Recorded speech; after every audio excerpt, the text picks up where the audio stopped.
Hello friends. आज का topic है सेमी सॉलिड डोसेज फॉर्म और उसके अंतर्गत मैं ऑइंटमेंट की बात करूंगी। मतलब बहुत ही ज़्यादा जो बेसिक है for the UG purpose, means under graduation students जो कि आयुर्वेदा पढ़ रहे हैं, बट उसमें भी हमें थोड़ा मॉडर्न पढ़ना पड़ता है। तो उसमें बहुत ही ज़्यादा जो बेसिक पूछा जाता है एग्जाम पॉइंट ऑफ व्यू में, यहाँ पर आज इसके साथ आप लोगों के साथ डिस्कस करूंगी। So let's get started. Semi solid dosage form की डेफिनेशन, सबसे पहले ये होता क्या है। सेमी सॉलिड डोसेज फॉर्म के अंदर बहुत सारे प्रोडक्ट्स रहते हैं, means it comprises of a body of product. उसमें कौन कौन सी चीजें हैं, तो जैसे ऑइंटमेंट है, क्रीम है, पेस्ट है, एटसेट्रा। मींस इसके अंदर और भी चीजें हैं जो कि एक स्किन पर अप्लाई करते हैं सुपरफिशियली, या फिर आप कह सकते हैं म्यूकस मेम्ब्रेन पर, जिसकी मदद से क्या होता है कि जो पैथोलॉजिकल कंडीशन रहती है हम उसको हील करते हैं या उसकी ट्रीटमेंट करते हैं। या फिर वो जो हमारे सेमी सॉलिड डोसेज फॉर्म, ये जो in the form of semi solid ये ऑइंटमेंट्स, क्रीम और पेस्ट रहती हैं, ये हमें कुछ पैथोलॉजिकल कंडीशन से प्रोटेक्ट करती हैं या प्रोटेक्ट अगेंस्ट जो भी हार्मफुल कंडीशंस रहती हैं वो, और हमें एक प्रॉपर ट्रीटमेंट या फिर हीलिंग प्रोवाइड करती है और हार्मफुल एनवायरनमेंट से हमें बचाती है। देन बात होती है इसके प्रॉपर्टीज की, मींस जो इसके आइडियल प्रॉपर्टीज हैं वो क्या होती है सेमी सॉलिड की। तो सबसे पहले ये नॉन इरिटेटिंग रहता है। कभी आपने अगर लोशंस, ऑइंटमेंट्स, क्रीम्स लगाते हो, आपको भी पता है कि वो इरिटेशन क्रिएट नहीं करती है, वो नॉन इरिटेटिंग उनका प्रॉपर्टीज रहता है। Do not alter membrane function, means वो हमारी जो मेम्ब्रेन की नॉर्मल फंक्शनिंग रहती है उसमें कोई दखल अंदाजी नहीं करते हैं। Then miscible with skin secretions, means वो इजीली अपनी बॉडी में एब्जॉर्ब हो जाती है without any problem. Then fourth point is smooth texture, means अगर आप उसको अप्लाई करते हो अपनी बॉडी पे, ऑइंटमेंट को, क्रीम को, पेस्ट को, या any semi solid dosage form, तो आप ये महसूस करोगे कि उसका जो टेक्सचर रहता है वो बहुत स्मूथ रहता है, मीन्स खुरदुरा नहीं रहता है। ठीक है, तो बहुत स्मूथ टेक्सचर रहता है। फिर एलिगेंट इन अपेयरेंस, मीन्स देखने में भी वो बहुत एलिगेंट होते हैं, सुंदर सॉफ्ट होते हैं, हमारी बॉडी को हाइड्रेट करके रखते हैं, मीन्स हाइड्रेटिंग उसकी प्रॉपर्टी है। Non greasy and non staining, means आपको कोई चिपचिपापन महसूस नहीं होता और कोई दाग धब्बे भी नहीं किसी कपड़ों पे लगते हैं। और नॉन हाइग्रोस्कोपिक, हाइग्रोस्कोपिक का अर्थ होता है कि tending to absorb moisture from the air, but इसकी प्रॉपर्टी क्या है, नॉन हाइग्रोस्कोपिक है, मींस इस वो खुद से बॉडी को हाइड्रेट करता है। ऐसा नहीं है कि वो अपनी बॉडी का भी मॉइस्चर आपसे छीन लेगा, ऐसा नहीं है। देन बात आती है इसकी एप्लीकेशन प्रॉपर्टीज की, तो ये इजी होता है बहुत अप्लाई करने में, और बहुत इजीली ये लग जाता है, बहुत इजीली ये वॉश भी हो जाता है।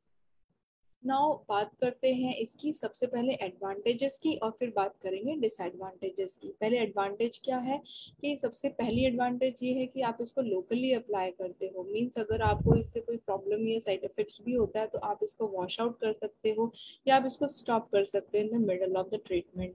ठीक है। Then probability of side effect are less, means इसके अंदर बहुत कम चांसेस होते हैं कि इसके साइड इफेक्ट्स हों। फिर इसका जो एक्शन होता है वो लोकली रहता है, मीन्स अगर साइड इफेक्ट हुए भी तो फिर वो लोकल ही रहेंगे, होल बॉडी पे नहीं रहेंगे।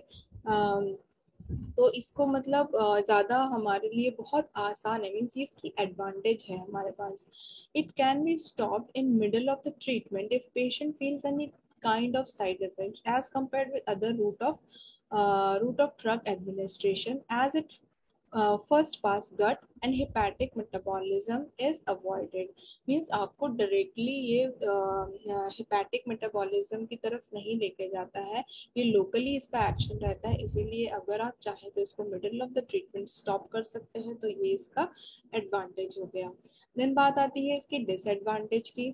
तो डिसएडवांटेज क्या है कि there is no dosage accuracy, means इसका कोई एक स्पेसिफिक या फिर एक ऐसी मात्रा नहीं है जिसमें आप जितना डोज बोला गया है उतना ही लगाओगे। पर्सन क्या करते हैं, जितना मन में आया उसके अपनी बॉडी के अकॉर्डिंगली वो लगा लेते हैं। उसको लगता है कि अभी मेरी बॉडी को फुल मॉइस्चराइजेशन नहीं मिला या क्रीम प्रॉपरली लग रहा है कि उसको जो जख्म है या जहां पर भी वो हम सेमी सॉलिड डोसेज फॉर्म जिस भी कंडीशन पे लगा रहे हैं उसको नहीं है, तो वो अपने हिसाब से जितनी मर्जी वो लगा लेता है। कभी कभी कम भी पड़ जाती है, कभी ज्यादा भी लगा लेता है। मीन्स ये इसकी डिसएडवांटेजेस है कि उसका कोई एक्यूरेसी डोज की नहीं है। The base which is used in the semi-solid dosage form can be easily oxidized. ठीक है. Then if we go out after using semi-solid dosage form, problems can occur. Means सब हो सकता है कि वो अगर वो धूप में निकल रहा है उसको लगा के, तो हो सकता है उसको सन टैन हो जाए। मीन्स एब्जॉर्प्शन पावर अगर उसके अंदर बहुत ज्यादा हुई, किसी किसी की स्किन सेंसिटिव होती है, और कुछ ऐसे solid semi solid dosage form रहते हैं जो थोड़े से सेंसिटिव होते हैं, जिसको धूप या एनवायरनमेंट हवा नहीं चाहिए होती है, जिसे हम लोग नाइट में ही लगा सकते हैं या सिर्फ हम लोग उसको घर के अंदर रहकर ही लगा सकते हैं। तो इसमें ये थोड़े से डिसएडवांटेजेस हैं जो कि आपको थोड़ा ध्यान रखना पड़ता है। अब जो ऑइंटमेंट्स की बात हम लोग करेंगे, ये ऑइंटमेंट्स किसके अंडर है, सेमी सॉलिड डोसेज फॉर्म की। तो सबसे पहले आज हम सिर्फ डिस्कस करेंगे ऑइंटमेंट्स के बारे में, इसकी डेफिनेशन, इसका कंपोजिशन या ऑइंटमेंट्स होते क्या है, लाइक दिस। बहुत ही बेसिक है। सबसे पहले जो ऑइंटमेंट्स रहते हैं वो होमोजेनस रहते हैं। देन ये ट्रांसल्यूसेंट रहते हैं, viscous, semi solid preparation intended for external application. Mean सिर्फ ये जो ऑइंटमेंट्स रहते हैं ये एक्सटर्नल एप्लीकेशन के लिए ही बनाए जाते हैं, या ज़्यादा से ज़्यादा म्यूकस मेम्ब्रेन पर उसको हम लोग लगा सकते हैं फॉर द मेडिकल पर्पस और as a cosmetic purpose. Then बात आती है इसकी कंपोजिशन की। तो जो इसके इंग्रेडिएंट्स रहते हैं उसके अंदर एक या एक से ज़्यादा भी एक्टिव इंग्रेडिएंट्स रह सकते हैं, जो कि जो उसके इंग्रेडिएंट्स हैं वो एक दूसरे में in the form of dissolve भी रह सकते हैं, या फिर वो यूनिफॉर्मली डिस्पर्स्ड मीन्स उसके अंदर इक्वली बिखरे हुए भी रह सकते हैं।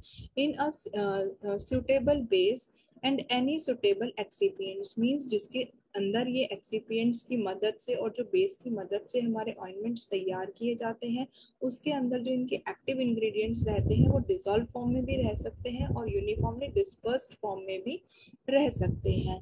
अगर हम बात करें सुटेबल एक्सिपिएंट्स की, तो फॉर एग्जांपल जैसे इमल्सिफायर्स रहते हैं, विस्कोसिटी इंक्रीजिंग एजेंट्स रहते हैं, एंटी माइक्रोबियल एजेंट्स रहते हैं, एंटीऑक्सीडेंट्स रहते हैं, स्टेबलाइजिंग एजेंट्स रहते हैं।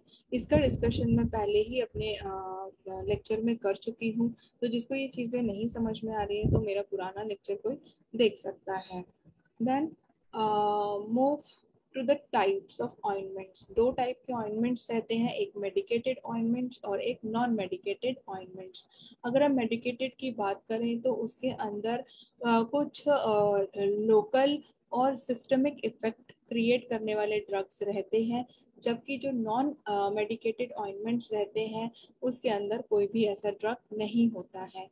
यहाँ पे जस्ट फॉर एग्जांपल यहाँ पे मैंने दिए हैं, जैसे डर्मेटोलॉजिक ऑइंटमेंट्स आते हैं, ऑप्थेल्मिक ऑइंटमेंट्स आते हैं, रेक्टल ऑइंटमेंट्स आते हैं, vaginal ointments, nasal ointments. Means इसके नाम में ही इसकी टाइप ऑफ जो लोकेशन है जहाँ पर वो आपको अप्लाई करना है वो इसके नाम में ही है। जैसे डर्मेटो है मींस आपको स्किन पे अप्लाई करने के लिए, ऑप्थेल्मिक है मींस आईज से रिलेटेड है, rectal means rectal area, vaginal means vaginal area and nasal means nasal area. अब बात अगर हम करें नॉन मेडिकेटेड की, तो they are only useful as protectants और lubricants. For example petroleum jelly. अगर आपने कभी पेट्रोलियम जेली लगाई है, जैसे सर्दियों में आपके लिप्स अगर फट जाते हैं या एड़ियाँ फट जाती हैं या स्किन बहुत ज़्यादा ड्राई होती है, तो आप सिर्फ वो लोकली अप्लाई करते हो, बट सिर्फ प्रोटेक्शन और एज अ लुब्रिकेंट्स मीन्स आपकी स्किन फटे ना और प्रोटेक्ट रहे, सिर्फ इसलिए अप्लाई करते हो। मीन्स इसका कोई मेडिकल पर्पस ये नहीं होता है। तो ये इसके दो टाइप्स थे। देन अगर बात करें इसके classifications of ointment base, means ointment के बेस की क्लासिफिकेशन है, जिसके बेस के थ्रू ही जो ऑइंटमेंट्स बनाए जाते हैं। मींस मेन अपना बेस होता है और उस बेस के अंदर ही हम इंग्रेडिएंट्स, एक्टिव इंग्रेडिएंट्स को मिक्स ऑन करते हैं जिस भी पर्पस के लिए हमें ऑइंटमेंट्स बनाने होते हैं। तो ये हमारे 4 टाइप्स के जो बेस की क्लासिफिकेशन है। जैसे फर्स्ट इज ऑलिजिनस बेस, जिसके अंदर अगर आप फॉर एग्जांपल 3 एग्जांपल हैं, जैसे soft paraffin, hard paraffin and liquid paraffin. Soft paraffin में एग्जांपल है अपना petrolatum, that is petroleum jelly. Then आता है बात आपकी एब्जॉर्प्शन बेस की, उसके अंदर 5 एग्जांपल है। आप एब्जॉर्प्शन के लिए एज अ बेस आप वुल फैट ले सकते हैं, हाइड्रस वुल फैट ले सकते हैं, वुल, अल्कोहल, बीज वैक्स या फिर कोलेस्ट्रॉल। फिर बात आती है थर्ड इमल्शन बेस की। उसमें कैसा इमल्शन हो सकता है आपका, ऑयल इन वाटर हो सकता है या फिर वाटर इन ऑयल बेस की तरह आप ले सकते हो। देन फोर्थ पॉइंट आपका आता है water soluble basis. Means according to your need आप अपना बेस चूज कर सकते हैं कि आपको किस जगह के लिए ऑइंटमेंट प्रिपेयर करना है। क्योंकि बेस क्या करते हैं, these components being selected to give a desirable finished product viscosity या फिर spread ability मीन्स आपके जो मेन ऑइंटमेंट है उसको वो एक फिनिशिंग देता है, उसकी विस्कोसिटी को, उसका स्प्रेड कैसे होता है, किस जगह पर आपको वो यूज करना है, उसके अकॉर्डिंगली ही आपको बेस चूज करना होता है। देन ऑइंटमेंट की बात आती है प्रिपरेशन की। तो ये 2 मेथड से प्रिपेयर किया जाता है। First is trituration method and second is fusion method. This is trituration method and this is fusion method. पहला छोटा सा हम डिस्कस करते हैं टाइचुरेशन मेथड। तो इसमें क्या होता है, simply in this size reduction किया जाता है, दैट इज लेविगेशन। लेविगेशन का अर्थ मैंने यहाँ पर लिखा हुआ है, सी, levitation is the process of grinding an insoluble substance to a fine powder. While wet, the material is introduced into the meal together with water in which the powdered substance remains suspended and flows from the meal as a turbid liquid or thin paste according to the amount of water employed. Means जो भी आपका active ingredient है आपको उसको एक water base या फिर कोई ऐसा बेस जिसके थ्रू आपको वो ऑइंटमेंट बनाना है, आपको वो लेना है और उसको गीला ही कंडीशन में आपको वो ग्राइंड करना है, मींस मिक्सिंग करनी है।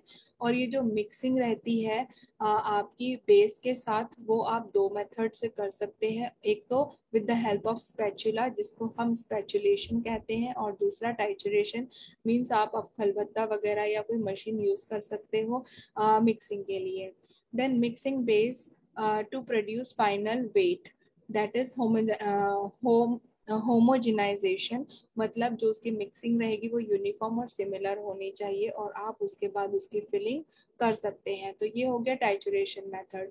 ठीक है, सिंपल जो आपको स्पैचुला से टाइचुरेट कर सकते हो या कोई मशीन की मदद से आप कर सकते हो। मींस जो भी आपके एक्टिव इंग्रेडिएंट्स हैं उसकी मिक्सिंग आपको बेस के साथ with the help of spatula करना है और उसके बाद उसकी जो यूनिफॉर्म मिक्सिंग होनी चाहिए, दैट इज होमोजेनाइजेशन, और उसके बाद लास्ट में उसकी फिलिंग होती है, is the method called trituration method.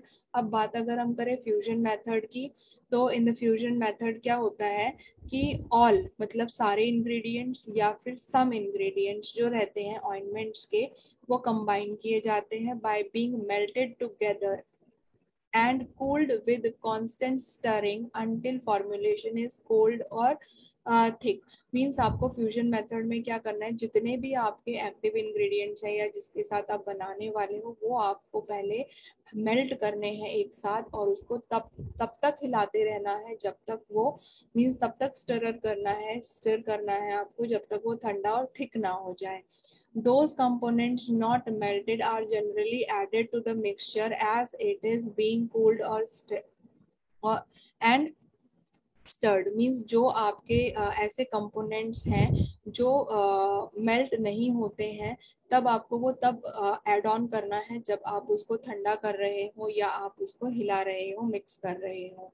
और कुछ इंग्रेडिएंट्स ऐसे रहते हैं जो हीट लायबल रहते हैं, मींस हीट के संपर्क में आते ही जो उनके मेन एक्टिव इंग्रेडिएंट्स रहते हैं वो उड़ जाते हैं, जो हीट लायबल रहते हैं। तो ऐसे सब्सटेंस को जब वो आपका ठंडा या थोड़ा थिक हो जाए, आपको वो तब लास्ट में ऐड ऑन करने पड़ते हैं, ऐसे volatile substances. Lastly when the temperature of the mixture is low, मतलब आपको बिल्कुल ठंडा होने पे तो नहीं डालना है, बट मिक्सचर आपका थोड़ा सा टेम्परेचर उसका डाउन हो जाए तब आपने डालना है। Low enough not to cause decomposition of volatilization of the components, means वो आपके कंपोनेंट्स उड़ने नहीं चाहिए। ऐसे टाइम पे आपको वो सारी मिक्सिंग करनी होती है हीट लायबल जो कंपोनेंट्स रहते हैं उनकी। तो यहाँ पर आपकी ये बेसिक जो था ऑइंटमेंट्स का वो फिनिश हो गया है। जैसे ये दोनों मेथड से, मीन्स आप टाइचुरेशन मेथड से भी ऑइंटमेंट प्रिपेयर कर सकते हो, फ्यूजन मेथड से भी, एंड एट द लास्ट आपको इनकी पैकिंग ट्यूब्स वगैरह में करनी होती है। तो यहाँ पर आज आपका ऑइंटमेंट टॉपिक फिनिश होता है। बिल्कुल ये बेसिक था। इसके अगर डीप में जाओगे तो बहुत कुछ है पढ़ने के लिए, but this is sufficient for the under graduation student, and thank you for now. अगर आपको मेरा ये जो वीडियो है अगर आपको अच्छी लगी, आपको बहुत सिंप्लीफाई करके मैंने बताया है, तो प्लीज़ मेरे चैनल को सब्सक्राइब कीजिए और लाइक का बटन दबाइए, बेल आइकन बटन को प्रेस कीजिए ताकि आपके जो मेरे करंट वीडियोस आने वाले हैं या जो आएंगे तो आपको उनकी नोटिफिकेशंस मिलती रहे। Thank you students.